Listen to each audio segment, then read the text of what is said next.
પ્રાકૃતિક રંગો અંગે જાગૃતિ લાવવા ખંભાતની કોલેજના વિદ્યાર્થીઓએ રંગોત્સવ યાત્રા યોજી હતી। હોળી ધૂળેટીનો પર્વ એટલે રંગોનો ઉત્સવ, પરંતુ આ રંગોના ઉત્સવમાં હવે પ્રાકૃતિક રંગોના બદલે સિન્થેટિક અને ચામડીને નુકસાન કરે તેવા રંગોનો ઉપયોગ વધી રહ્યો છે।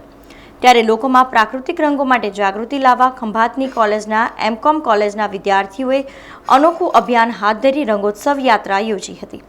ખંભાત કોલેજથી શરૂ થયેલી આ રંગોત્સવ યાત્રા વલ્લભ વિદ્યાનગર પહોંચી હતી, જ્યાં સરદાર પટેલ યુનિવર્સિટીના વિવિધ વિભાગોના વિદ્યાર્થીઓએ પ્રાકૃતિક રંગોથી ધૂળેટી રમવા સમજાવી પ્રાકૃતિક રંગોના ફાયદા જણાવ્યા હતા।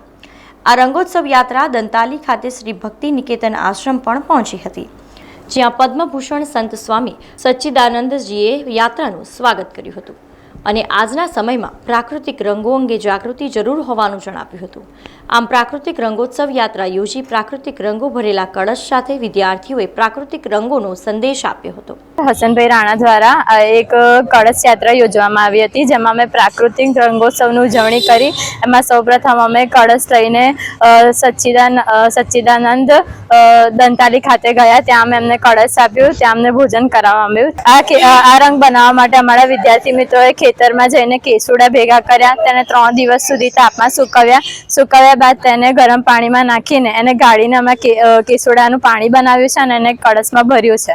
એમકોમ ડિપાર્ટમેન્ટ ખંભાત કોલેજ છે, તેના અમારા હેડ હસન રાણા સરે આ વખતે એવો વિચાર વ્યક્ત કર્યો કે આપણે કંઈક નવી જ રીતે આપણો રંગોત્સવ ઉજવીએ, તો આપણો રંગોત્સવ આપણી પ્રકૃતિ, આપણી સંસ્કૃતિ એ દ્વારા કંઈક યુનિક જ રીતે આપણે રંગોત્સવ ઉજવી અને જે આ ધૂળેટી આવી રહી છે, તો જે કંઈ પણ આ પેલા કેમિકલના કલરથી ધૂળેટી ઉજવે એના કરતાં આપણે નેચરલ કલરથી કેસુડાના રંગો દ્વારા આપણે રંગોત્સવ ઉજવીએ એવી પ્રેરણા અમને અમારા એમકોમ ડિપાર્ટમેન્ટના હેડ હસન રાણા સરે આપી છે।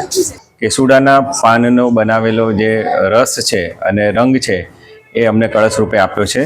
એમનું કહેવાનું તાત્પર્ય એ છે કે જે આપણે કેમિકલવાળા રંગો ઉપયોગ કરીએ છીએ એની જગ્યાએ પ્રાકૃતિક રંગોનો ઉપયોગ કરી શકાય।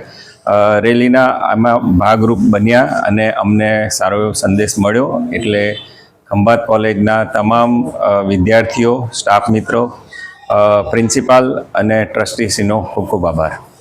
સમાચારોના સતત અપડેટ માટે TNN ન્યૂઝને YouTube પર સબસ્ક્રાઇબ કરી બેલ આઇકોન પ્રેસ કરો અને અમારી સાથે જોડાયેલા રહો Facebook, Instagram અને Twitter ઉપર।